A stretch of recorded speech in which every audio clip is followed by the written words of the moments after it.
Social media में यह है कांग्रेस के पूर्व विधायक यूडी मिंज का बयान। इस बयान के जरिए यूडी मिंज ने केंद्र सरकार को आड़े हाथों लेने की कोशिश की है, लेकिन भावनाओं में मिंज इतना बह गए कि उनकी पोस्ट में ऐसी बातें भी शामिल हो गई जिससे पाकिस्तान के पैरोकार ज्यादा लगने लगे।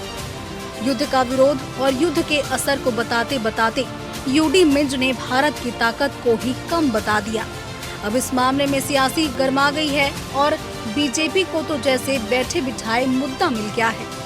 इस मामले में बीजेपी ने सोशल मीडिया से लेकर सड़क तक कांग्रेस पर देश विरोधी होने का आरोप लगा दिया है। प्रवक्ता से लेकर सीएम तक सब अब इस मामले में कांग्रेस को घेरते नजर आ रहे हैं। पूर्व विधायक का इस प्रकार से बयान कांग्रेस नेताओं को इसके लिए देश से माफी मांगनी चाहिए और यूडी मिंज के खिलाफ कठोर से कठोर कार्यवाही उनकी पार्टी को करना चाहिए।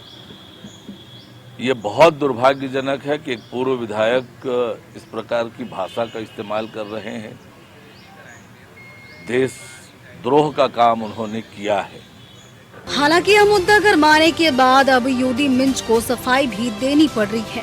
यूडी मिंज ने अपनी विवादित पोस्ट हटा ली है और उस पोस्ट को वे हैकर का काम करार दे रहे हैं। इधर कांग्रेस भी अपने पूर्व विधायक के बचाव में सामने आ गई है, लेकिन सियासी बयानबाजी ने युद्ध जैसे मुद्दे पर कांग्रेस और भाजपा को आमने सामने खड़ा कर दिया है। जैसे कि जानकारी आई है मीडिया के ही माध्यम से, यूडी मिंज जी ने इसको पूरी तरह से इनकार किया है। ये फेक न्यूज़ है, किसी लोगों ने उनका अकाउंट हैक करके इस तरह के बयान दिया है और शासन को इसे काफ़ी गंभीरता के साथ लेनी चाहिए कि ये इस तरह के देश के लोगों की मनोबल तोड़ना और निश्चित तौर पर ये बहुत आपत्तिजनक यह बयान है और इसकी जांच होनी चाहिए कि आखिर किसके द्वारा ये इस तरह से फेक बयान दिया गया है। इस तरीके की पोस्ट और बयानबाजी को लेकर विवाद कोई नया नहीं।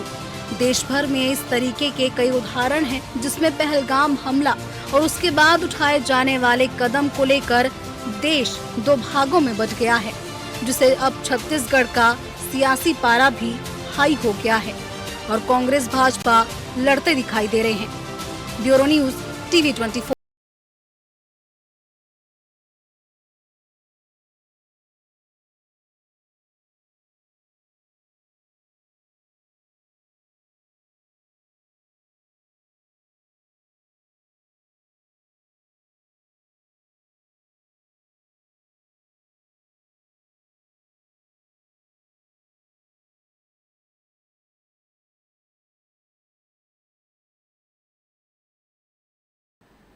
नमस्कार, मैं हूं मोहन तिवारी। आज के मुद्दे में आपका स्वागत है और आज का मुद्दा हमारा आधारित है देश भर में छिड़ी उस बहस पर जो कि पहलगाम के हमले के बाद हमें देखने को मिल रही है।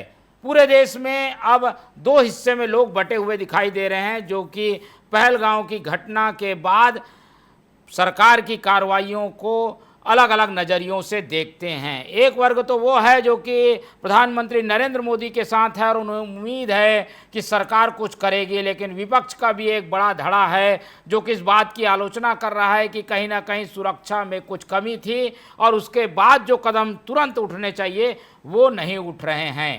पर इन आलोचनाओं के बीच कई बार सीमाएं इस कदर पार हो रही हैं कि उन सीमाओं ने लक्ष्मण रेखा भी पार कर दी है।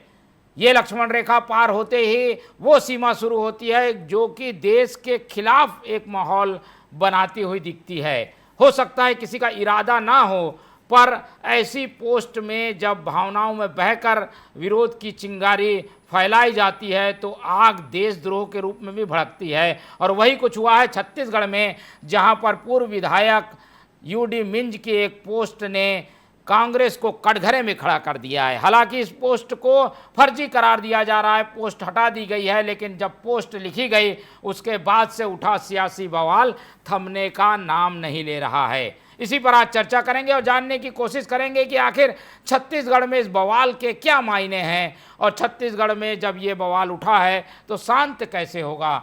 इस चर्चा को शुरू करेंगे। पहले मिल लेते हैं उन मेहमानों से जो इस चर्चा में हमारे साथ रहेंगे। हम बहुत स्वागत करेंगे। हमारे साथ मौजूद हैं इस पूरे प्रकरण में कांग्रेस का पक्ष रखने के लिए अमित श्रीवास्तव जी, बहुत स्वागत है आपका। बीजेपी का पक्ष रखने के लिए हमारे साथ हैं राजकुमार राठी जी, बहुत स्वागत करेंगे आपका। और इस पूरे मामले का राजनीतिक विश्लेषण शेयर करने के लिए हमारे साथ जुड़ रहे हैं वरिष्ठ पत्रकार बाबूलाल शर्मा जी, बहुत स्वागत है आपका। तीनों मेहमान हमारे साथ बने हुए हैं और जैसा कि हमने बताया कि ये सियासी बवाल बन गया है एक पोस्ट से, और इस पोस्ट ने कई सवाल खड़े कर दिए हैं। पहले सवाल कांग्रेस से ही करते हैं क्योंकि कांग्रेस हर तरीके से इस मामले में घिरती नज़र आ रही है। अमित श्रीवास्तव जी, ये पार्टी के लिए सवाल खड़े करता है कि भाई यूडी मिंज ने क्या सोच के सब लिखा, सेना के बारे में टिप्पणी, देश के बारे में कुछ अतिशयोक्तिपूर्ण बातें, कुछ संभावनाओं को इस तरीके से पेश करना जो कि देश को नुकसान हो सकता है। ऐसे में मनोबल गिरता है। क्या ये पोस्ट को लेकर कांग्रेस कुछ एक्शन मोड में है? कांग्रेस का क्या पक्ष है इस मामले में? देखिए मोहन जी, कहते हैं कागज के पन्नों पर लिखा है, जो दिख रहा है वो मैं कहना चाहता हूं कि उनका अकाउंट को किसी ने और लगातार उसमें अभद्र टिप्पणी की है और उसके लिए उन्होंने माफी भी मांगा, उस पोस्ट को भी बाद में हटा दिया। और जिस प्रकार से मैं एक ही चीज कहना चाहता हूं कि कोई अगर व्यक्ति ये कह रहा है कि उसका अकाउंट को हैक कर लिया गया और उसके बाद उसमें टिप्पणी की गई, और मैं आपको बता दूं कि लगातार हम देश के सैनिकों को, हमारे सेना के जो लोग हैं, उनके शौर्य को हम नमन करते हैं, प्रणाम करते हैं, और उनके अदम्य साहस को कांग्रेस पूरी तरीके से स्वीकार करती है। और निश्चित तौर पे उनके, जैसा मैंने कहा ना, उनके शौर्य को हम सब नमन करते हैं, सलाम करते हैं। लेकिन फिर आपके माध्यम से कहना चाहता हूं कि खास करके आपने कहा कि क्या कार्रवाई होगी, क्योंकि उन्होंने क्लियर कर दिया कि उसको हैक किया गया है। लेकिन जिस प्रकार से उन्होंने कहा कुछ असामाजिक तत्वों ने उसमें कुछ टिप्पणियां कर दी हैं जो गलत है, और मगर मैं उसके लिए क्षमा भी मांगता हूं कि मेरे अकाउंट से ये हुआ है, और उन्होंने खेद भी व्यक्त किया। अब मुझे ऐसा लगता है कि जो बयानबाजी, जिस स्तर की बयानबाजी बीजेपी के नेता कर रहे हैं, मुझे लगता है कि और अवसरवादिता के तहत जिस प्रकार से ये कह रहे हैं, मैं एक ही चीज कहना चाहता हूं, इनका असली चाल चरित्र चेहरा भी जनता के समक्ष आ चुका है। क्योंकि जब साजा के विधायक ईश्वर साहू जी ने टिप्पणी की थी, सुप्रीम कोर्ट और हाई कोर्ट के लिए अभद्र टिप्पणी की थी, तो क्या इन्होंने उन्हें पार्टी से निकाल दिया था? माफी भी नहीं मांगे। तो मैं एक ही चीज कहना चाहता हूं कि हम तो इस पूरे मैटर की, मैं और आपको एक आगे बढ़ के कहता हूं कि इस पूरे मैटर की जांच हो जाए, अगर दूध का दूध पानी का पानी हो जाएगा। ठीक है, इस पूरे मामले की जांच होनी चाहिए, ये कांग्रेस का कहना है। हम विजुअल में वो पोस्ट भी दिखाएंगे जो कि हटा दी गई है, उस पर ज़्यादा फोकस रखेंगे और बताने की कोशिश करेंगे कि क्या कुछ इसमें लिखा है। बीजेपी का भी पक्ष जानेंगे। बाबूलाल शर्मा जी, जो कि राजनीतिक विश्लेषक के रूप में हमारे साथ जुड़े हैं, उनकी एक टिप्पणी ले लेते हैं, फिर बीजेपी की ओर रुख करेंगे। बाबूलाल जी, मेरी आवाज़ आपको मिल पा रही है? तो चलिए जोड़ने की कोशिश करते हैं बाबूलाल शर्मा जी को और उनसे एक टिप्पणी लेंगे, उसके बाद बीजेपी का रुख करेंगे। और ये पूरा मामला क्या है वो हम आपको स्क्रीन में दिखा रहे हैं। वो विवादित पोस्ट आपको स्क्रीन में दिखाते हुए मैं आपको बता देता हूं कि क्या कुछ लिखा था यूडी मिंज ने। क्या कुछ लिखा था यूडी मिंज ने, वो पोस्ट हम आपको स्क्रीन में दिखा रहे हैं। स्टोरी में से वो वीडियो दिखा दीजिए। हाँ, ये वीडियो देखिए, यूडी मिंज ने क्या कुछ लिखा था वो हम आपको बता रहे हैं। यूडी मिंज क्या लिखते हैं उससे काफ़ी हद तक चीज़ें क्लियर होंगी। हालांकि यूडी मिंज इन सब बातों से इनकार कर रहे हैं, उनकी सफाई भी सामने आ गई है। अमित जी, मेरी आवाज़ मिल पा रही है आपको? अब तो इस मामले से इनकार कर रहे हैं वो, क्या पूरी तरीके से कांग्रेस इससे अलग हो रही है क्या? देखिए, मैं एक ही चीज कहना चाहता हूं मोहन जी, मैं हमेशा आपसे कहता हूं कि डूब गए हैं सब लोग हैरानी में, जाने क्या बात कह दी नादानी में, और हमको चुप रहने की आदत है, वरना हम जानते हैं यहाँ कौन है कितना पानी में। देखिए, जब एक बार उन्होंने माफी भी मांग ली और बता भी दिया कि मेरा अकाउंट को हैक कर लिया गया है, और ये कोई पहली घटना नहीं है, कई बीजेपी के नेताओं के भी अकाउंट हैक होते हैं। मैंने ईश्वर साहू जी का एग्जाम्पल भी आपको दिया। अब मुझे एक चीज समझ में नहीं आती, कोई व्यक्ति अगर उसके अकाउंट से कुछ पोस्ट हुआ है, उसके लिए वो खेद भी कर रहा है कि कोई असामाजिक तत्वों ने उस पे पोस्ट किया, मैं उसके लिए खेद भी प्रकट करता हूँ। मेरी भावनाएं ऐसी नहीं थी। हमें राष्ट्रवादिता की सर्टिफिकेट की बीजेपी के नेताओं से आवश्यकता नहीं है। माफी मांगते थे जो देश की आजादी में, उनसे हमें सर्टिफिकेट की आवश्यकता नहीं है। लेकिन मेरी पीड़ा और खेद मोहन जी आज आप लोग को लेके है। आप लगातार जिस प्रकार से अभी आप लगातार आपने कहा कि उसको स्क्रीन पे दिखाते रहिए। जो व्यक्ति माफी मांग चुके हैं उसको हटा चुके हैं सब कुछ। जब उरी हमला होता है भाजपा सरकार थी, आप लोग प्रश्न नहीं करते। कारगिल हुआ, आप लोग प्रश्न नहीं करते। पुलवामा हमला बीजेपी सरकार में हुआ, आप लोग प्रश्न नहीं करते। अमरनाथ यात्रा, पठानकोट, संसद हमला, अक्षरधाम और पुलवामा हमला, आप लोग कभी भी सरकार से प्रश्न नहीं करते मोहन जी। ये हमारी पीड़ा है कि चौथे स्तंभ, अगर चौथे स्तंभ प्रश्न नहीं करेगा, एक तो विवादित हम लोग सवाल करते हैं, हटा समय समय पर सवाल करते हैं, ऐसी बात नहीं है, सवाल किए जाते हैं। जी मोहन जी, जी सवाल तो करते हैं। विद्वान आप संपादक हैं, इसलिए मैं आपसे ये प्रश्न जरूर कर रहा हूं कि आप दोनों का पक्ष अच्छे से वो करिए, मजबूती से। एक तरफ उन्होंने अगर हटा दिया, माफी मांग रहे हैं, तो चर्चा फिर ईश्वर साहू जी की भी होनी चाहिए, जो उन्होंने सुप्रीम कोर्ट और हाई कोर्ट पे जो उन्होंने टिप्पणी की थी, अभद्र टिप्पणी की थी।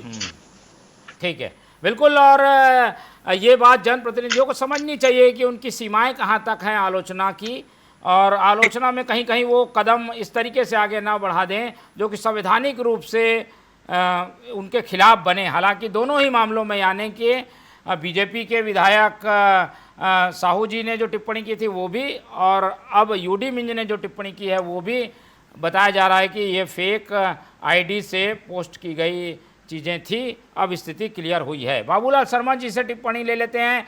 बाबूलाल जी, ऐसे कई प्रकरण आते हैं, अतिरेक में कई बयान सोशल मीडिया में पोस्ट भी हो जाते हैं।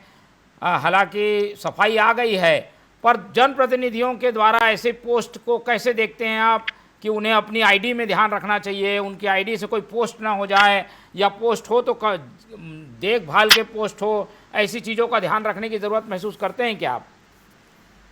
देखिए, जिसका मानसिक संतुलन सही होगा और वो मानस से स्पष्ट होगा, तो कोई भी ऐसा व्यक्ति जो है कभी भी ऐसे पोस्ट नहीं करेगा जो हमारे देश के खिलाफ जाए, राष्ट्र के खिलाफ जाए।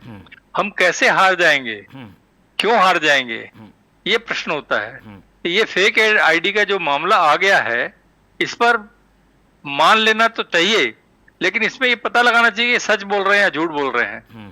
अगर ये सच नहीं बोल रहे हैं, फेक आईडी से नहीं हुआ है, तो निश्चित रूप से इन पर कार्रवाई होनी चाहिए। ये कोई मामूली बात नहीं है। ये क्या बचने के लिए बोल रहे हैं, हैक हो गया था, ऐसी बात जो आ रही है, क्या बहानेबाजी है? मैं ये नहीं कह रहा हूँ कि बचने के लिए उन्होंने ऐसा किया है, लेकिन इसकी सच्चाई जानना जरूरी है कि वो सच कह रहे हैं। दूसरी चीज ये है कि इस तरह से कोई व्यक्ति जो मानसिक संतुलन जिसका ठीक होगा, कभी भी ऐसी पोस्ट कर ही नहीं सकता। और जहां तक मैं यूडी मिंज को व्यक्तिगत रूप से जानता हूं, वो एक समझदार सुलझे हुए नेता हैं, वो ऐसा करेंगे मुझे लगता नहीं है। और ये जो है बात बढ़ जाने की वजह से, राजनीतिक तूल पकड़ लेने की वजह से ये बात बहुत पब्लिक डोमेन में आई और चर्चा का विषय बनी, और उनकी आलोचना का स्वर तेज हुआ। और निश्चित रूप से उनको समझ में आया होगा, तो उन्होंने जो अपनी सफाई दी है, तो वो सफाई की सच्चाई भी जान लेना चाहिए कि अगर वो सफाई सच्ची है तो कोई बात नहीं, फिर तो उसमें देखना चाहिए कि उनको सतर्क रहना चाहिए। और अगर ये सच्चाई नहीं है तो कार्रवाई निश्चित होनी चाहिए, चाहे कोई भी हो। जी ठीक है, कार्रवाई होना चाहिए। और ऐसे में बीजेपी को तो मुद्दा मिल गया है, क्योंकि देश भर में वो कुछ इसी तरीके के मुद्दों को लेकर हमलावर है कांग्रेस पर। राजकुमार राठी जी हमारे साथ बने हुए हैं। राजकुमार जी, अब तो इस मुद्दे को भी छोड़ दीजिए, कई बार चिंगम की तरह मुद्दे को खींचा जाता है, बनाए रखा जाता है, इसका लाभ लेने की कोशिश की जाती है। कहीं उसी ट्रेंड पर तो नहीं बीजेपी आगे बढ़ रही है? कल के बाद आज 24 घंटे हो गए हैं, कल उन्होंने पोस्ट की थी, उसके बाद सफाई भी आ गई, कांग्रेस का भी बयान आ गया, फिर भी बीजेपी इस मुद्दे को छोड़ नहीं रही है। क्या पॉलिटिकल कुछ लाभ लेने की कोशिश है क्या? देखिए मोहन जी, पहली बात तो ये विषय ऐसा है नहीं कि भारतीय जनता पार्टी को इसमें राजनीतिक लाभ लेगी। ये राष्ट्र हित का विषय है, देश का हित का विषय है। और मोहन जी, आपको जानकारी है, हमारी पार्टी का नाम है भारतीय जनता पार्टी। हमारे लिए सबसे पहले देश, दूसरे नंबर पर जनता, और तीसरे नंबर पर जो है पार्टी है।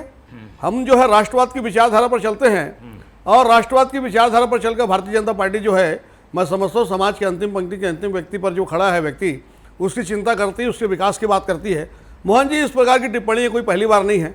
आप देखेंगे तो हमारे देश के जो नेता प्रतिपक्ष है राहुल गांधी जी, वो जब भी विदेश जाते हैं, क्या पिछले वर्ष की बात करूं, क्या इस वर्ष की बात करूं, जब भी जाते हैं तो देश के निर्वाचन आयोग की बात करते हैं, उसकी निष्पक्षता पर सवाल उठाते हैं। और यहाँ तक जाकर उन्होंने अमेरिका में कहा है कि भारत में लोकतंत्र का गला घोटा जा रहा है और अमेरिका को हस्तक्षेप करना चाहिए। एक व्यक्ति जो देश में इतने बड़े संवैधानिक पद पर बैठा है, देश का नेता प्रतिपक्ष है, वो अमेरिका में जाकर भारत की बुराई करता है, देश की छवि को धूमिल करता है। मैं समझता हूँ इससे बड़ा दुर्भाग्य देश का नहीं हो सकता। कांग्रेस जैसा विपक्ष हमको मिला, ये हमारा नसीब है मोहन जी। लेकिन कहीं ना कहीं राहुल गांधी जी को समझना चाहिए, एक देश की, अपने देश की बुराई जाके दूसरे देश में करना और उससे हस्तक्षेप की मांग करना। मोहन जी, हमारे परिवार में भी विवाद होता है, हम आपस में बैठ के सुलझाते हैं, तीसरा व्यक्ति आगे कैसे सुलझाएगा। मुझे एक प्रसंग याद आता है मोहन जी, जब कारगिल युद्ध हुआ था और पाकिस्तान के राष्ट्रपति जाकर अमेरिका में बैठ गए थे, तत्कालीन वहाँ के राष्ट्रपति जी ने, अटल बिहारी वाजपेयी जी तत्कालीन प्रधानमंत्री थे, उनको फ़ोन किया कि अटल जी, पाकिस्तान के राष्ट्रपति आ गए हैं, पाकिस्तान के प्रधानमंत्री आ गए हैं, आप भी जो है अमेरिका आइए, दोनों बैठकर बात करिए, विषय को हम तय करेंगे। तो अटल जी ने बहुत सीधा जवाब दिया था मोहन जी कि जब तक पाकिस्तान के हिस्से में भारत की 1 इंच भी जमीन है, मैं कोई जो है पाकिस्तान से बात नहीं करूंगा। ऐसा व्यक्ति जो है भारतीय जनता पार्टी का, मैं समझता हूँ, प्रधानमंत्री था। ये हम सब के लिए गर्व की बात है। और जब अमेरिका ने दबाव बनाने की कोशिश की मोहन जी, उन्होंने कहा कि अटल जी, आप जानते हैं कि हम जो है पाकिस्तान के पास परमाणु बम है, तो अटल जी ने कहा था यस आई नो, मुझे जानकारी है और मैं ये भी जानता हूँ अगर युद्ध हुआ तो मेरे देश की 25% आबादी नहीं रहेगी, लेकिन पाकिस्तान को एक चीज़ बता देना कि कल जब सूर्य उदय होगा और विश्व के नक्शे में पाकिस्तान नाम का देश नहीं दिखाई देगा। इस प्रकार का जो है हमारे देश के प्रधानमंत्री जी ने इतना कठोर फैसला लिया था मोहन जी, और ऐसा विपक्ष राहुल गांधी जैसा नेता प्रतिपक्ष हमको मिला है, ये हमारा नसीब है मोहन जी। नहीं, ये पोस्ट पर क्या कहना है? यूडी मिंज आप तो कह रहे हैं कि भाई मेरी पोस्ट है नहीं, बीजेपी कह रही है कि भाई ये देखो मानसिकता है, ये सारी बातें जोड़कर वो इस मुद्दे को पॉलिटिकल रूप से हाइप देने की कोशिश कर रही है। देखिए मोहन जी, मैं पहले भी आपसे कहा, फिर से कह रहा हूँ कि भारतीय जनता पार्टी इस प्रकार की राजनीति नहीं करती। हम जो है राष्ट्रवाद की जो हमारी नीति है, हमारे जो समाज के अंतिम पंक्ति के अंतिम व्यक्ति पर जो खड़ा हुआ व्यक्ति, उसके पायदान पर जो बैठा है, उसको शासन की सुविधा पहुंचाना है। भारतीय जनता पार्टी इस प्रकार की सस्ती लोकप्रियता और इस प्रकार की राजनीति नहीं करती मोहन जी, और भारतीय जनता पार्टी को इस प्रकार की राजनीति करने की आवश्यकता नहीं है। क्या केंद्र की बात करूं तो तीसरी बार देश में जो है नरेंद्र मोदी की सरकार बनी है, क्या है छत्तीसगढ़ प्रदेश की बात करूं चौथी बार जो है भारतीय जनता पार्टी की सरकार बनी है। हमारे काम को देश की जनता ने देखा है और देश और प्रदेश की जनता जानती है देश और प्रदेश का कोई विकास कर सकता है तो भारतीय जनता पार्टी की सरकार है। हम विकास की बात करते हैं मोहन जी, समाज के अंतिम पंक्ति के अंतिम व्यक्ति पर खड़े हुए व्यक्ति की बात करते हैं, हम राष्ट्रवाद की बात करते हैं। ये कांग्रेस जो है गुटों में बटी, क्या छत्तीसगढ़ की बात करूं अटल बिहारी वाजपेयी जी के समय से आप देखेंगे तो यहाँ पर कांग्रेस जो है कई गुटों में बटी हुई है। कांग्रेस की ओर जवाब ले लेते हैं। बीजेपी तो ज़्यादा लाभ लेने की कोशिश नहीं है कर रही है, लेकिन उसने निशाना जरूर साथ दिया है। राहुल गांधी से लेकर यूडी मिंज तक सब संदेह के घेरे में हैं, ये कहना है बीजेपी का, और इसीलिए इस तरीके के मामले क्योंकि अभी गर्म हैं, उठाए जा रहे हैं जोर शोर से। तो चलते हैं कांग्रेस की भी प्रतिक्रिया सुन लेते हैं। अमित जी, आपने सुना बाबूलाल शर्मा जी भी क्या कह रहे हैं, हमारे पैनलिस्ट बीजेपी के राजकुमार जी भी क्या कह रहे हैं, क्या है पूरा मामला, कांग्रेस इस पूरे प्रकरण से कैसे अपने आप को दूर करेगी? देखिए, लगातार मैं बाबूलाल भैया को सुन रहा था और निश्चित तौर पे विश्वास रखिए, जितनी हमारी उम्र नहीं है उससे ज्यादा लंबा अनुभव उनको पत्रकारिता का है और हम सब उनको देख के बहुत कुछ सीखते हैं, समझते हैं और बहुत सम्मान करते हैं। मैं आपको एक चीज कहना चाहता हूं, उन्होंने एक बात बहुत सही कही कि कोई मानसिक संतुलन खोने वाला व्यक्ति ही इस टाइप की बात को कर सकता है। निश्चित तौर पे जब हैक हुआ है और उसके बाद जिसने भी इसको लिखा है, और मैंने तो पहले ही कहा आपको अगर कुछ शक है तो आप जांच करा लीजिए, कहीं कोई दिक्कत नहीं है। लेकिन अभी बहुत ही सम्मानित भाजपा के प्रवक्ता राजू भैया जिस प्रकार से कह रहे थे कि विदेशों में जाके जिस प्रकार के भाषण देते हैं और हमारी किस्मत कैसी है, तो मैं आपको जवाब देना चाहता हूं बड़ी विनम्रता के साथ कि कहते हैं ना, जो कहते हैं कि इस आंधी को ना तौला जाएगा और जो खुश है कि हमसे ना लब खोला जाएगा, इनसे जाके कह दो हम तूफानों से डरने वाले नहीं, मरते दम तक कातिल को कातिल ही कहा जाएगा। और मैं आपको बताता हूं, अभी आपने कहा तो मैं बहुत ही सम्मान के साथ आदरणीय देश के प्रधानमंत्री जब विदेश गए थे तो मैं उनका स्टेटमेंट आपको पढ़ के बता देता हूं। उन्होंने कहा था, मोदी जी जब विदेश गए थे तो उन्होंने वो कहते हैं, भारत तो 7 सपेरों का देश है, पता नहीं कहां पैदा हो गया, पिछले जन्म के पाप होंगे। और ये लोग हैं जो कि सरकार है, घर में बेटी की शादी है, पैसे नहीं है, बताइए आप। और अब राहुल गांधी ने क्या कहा, राजू भैया आप बड़े भाई हैं, सुन लीजिए। जब राहुल गांधी जी विदेश गए तो उन्होंने कहा, भारत एक लोकतांत्रिक देश है, संविधान और संस्थाएं खतरे में हैं, लोकतंत्र पे हमला हो रहा है, चुनाव आयोग की निष्पक्षता पर प्रश्न चिन्ह है। ये दोनों नेताओं का स्टेटमेंट है। अब हमारा भाग्य सोचिए आप कि देश में प्रधानमंत्री जी बड़े हमारे लिए बहुत गौरव का पद होता है, मैं उस पर आज नहीं जाना चाहता, लेकिन मैं फिर आपको कह दूं कि जिसने भी ये स्टेटमेंट, हम सब और हमारी नेता ने तो पाकिस्तान को सबक सिखाया था। 71 में उसके 2 टुकड़े कर दिए थे, सिर्फ बातें नहीं कही थी। आप जब कहते थे ना कि चौकीदार चोर है, चौकीदार लोग जो कहते थे, मैं आपको बताना चाहता हूं, ये क्या आप कहते थे मैं इस देश का चौकीदार हूं। आप चौकीदार हैं और कारगिल पुलवामा हो जाता है, आप चौकीदार हैं और पहलगाम हो जाता है। कैसी चौकीदारी है साहब? आधी घंटा तक आते हैं लोग, हमला करके चले जाते हैं। आप कहते हैं हम पानी बंद कर देंगे। आप पानी बंद करने का प्रोसेस समझते हैं? आपके पास क्या व्यवस्था है? आप पानी, अरे करिए, बोलिए मत, अब करिए, अब करने का समय आ गया है। हम आपके साथ हैं, आप कार्रवाई करिए, सिर्फ बोलिए मत। और मैं लगातार आपसे कहना चाहता हूं, हम सब, हमारे सबके दिल में 140 करोड़ हिंदुस्तानियों के दिल में आग लगी हुई है, लेकिन करिए, बोलने का समय नहीं, अब हो गया बहुत बोलने का समय, अब कार्रवाई करने का समय है, दिखाने का समय है, 56 इंच की छाती सामने लाने का समय है, सिर्फ बोलने का समय नहीं है राजू भैया। ठीक है, चलिए, बोलने का समय नहीं है, एक बार बाबूलाल जी की टिप्पणी भी सुन लेते हैं। ये एक प्रकरण है जिसका पटाक्षेप अब होता हुआ दिख रहा है, पर ये बाकी नेताओं के लिए नसीहत भी एक बनती हुई दिख रही है क्या, कि वो सोच समझकर बयान दें। कई बार विपक्ष आलोचना के बहाव में इतना आगे बढ़ जाता है कि देश की भी आलोचना होने लगती है, ऐसा दिखाई पड़ता है। ऐसे कई उदाहरण आए हैं। उस समय क्या अब विपक्ष को थोड़ा सा अपने में संयम रखना होगा बाबूलाल जी? देखिए, जब किसी के ऊपर कोई आरोप लगता है और वो उसकी सफाई दे देता है, ये उसका खंडन कर देता है, तो उसके बाद डिबेट का विषय बचता नहीं है जी। लेकिन फिर भी डिबेट हुआ है तो राजनीति का ये हिस्सा है, राजनीति का हिस्सा के रूप में जो है डिबेट को किया गया। अब सवाल ये आता है कि हर जगह हो रहा है इसका डिबेट, कोई आपके स्टूडियो में हो रहा है ऐसी बात नहीं, हर जगह हो रहा है, इसी पर भी चर्चा चल रही है। ये जो है मिंज साहब ने जो भी कहा है उसने स्पष्ट रूप से सफाई दे दी है। सफाई देने के बाद में जो है ये बात साफ हो चुकी। जहां तक सवाल है कि नियंत्रण, तो नेताओं के ऊपर में नियंत्रण अब जो है बहुत से इसमें नहीं दिखता है। कई बार कांग्रेस में, कई बार भारतीय जनता पार्टी में पार्टी के हाईकमान की लाइन से हटकर बयान दिए जाते हैं। अभी आज ही कोई एक किस्सा हुआ है जिसमें सिद्धारमैया ने जो है अलग बात कर दी, किसी और ने अलग बात कह दी, तो उससे नाराजगी जाहिर की खड़गे साहब ने और राहुल गांधी ने। तो इस तरह की जो बातें क्यों होती है इसको मैं आपको बताता हूँ, आप भी अच्छी तरह समझते हैं। जब माइक सामने में जाता है, आईडी सामने में जाती है और प्रश्न होता है, तो तत्कालिक रूप से जो जवाब सूझता है आदमी को वो दे देता है, और उसके कारण जो है बहुत सारी परेशानियां खड़ी हो जाती है, क्योंकि मुद्दा बनाया जाता है। आप अच्छी तरह समझते हैं मोहन भाई कि मुद्दा बनाया जाता है, मुद्दा होता नहीं है, उसको बनाया जाता है, उसमें से खोजा जाता है। हम पत्रकार हैं, हम अच्छी तरह इस बात को जानते हैं। हम न्यूज में से न्यूज खोजते हैं, व्यूज खोजते हैं, और उसके बाद उसके ऊपर में डिबेट भी होती है। तो इस तरह की बातें जो है अक्सर होती है। और नियंत्रण का जहां तक प्रश्न है, किसी भी दल में जो है हर एक पर एक जैसा नियंत्रण नहीं रखा जा सकता, कहीं न कहीं जबान फिसलती है।